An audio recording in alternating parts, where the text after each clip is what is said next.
आगाज करेंगे इस खबर के साथ कि असेंबलियां जरूर तहलील होंगी। चेयरमैन पीटीआई इमरान खान ने अपना ऐलान दोहरा दिया।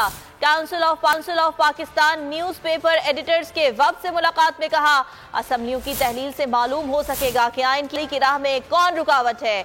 आइन में तो इलेक्शन के अल्तवा की कोई गुंजाइश नहीं। अगर नून लीग और इलेक्शन कमीशन ये काम करते हैं तो एस्टेब्लिशमेंट की पुष्ट पनाही के बगैर मुमकिन नहीं है। इलेक्शन मुलतवी हुए सब कुछ सामने आ जाएगा। इमरान खान ने कहा कि जनरल रिटायर्ड बाजवा से उनका कोई जाती मसला नहीं, मसला सिर्फ यह है कि उन्होंने मुल्क चोरों के हवाले कर दिया, जिसकी वजह से मईशत तबाह हो गई। अगर आपको ये वीडियो पसंद आई तो लाइक पर क्लिक करें।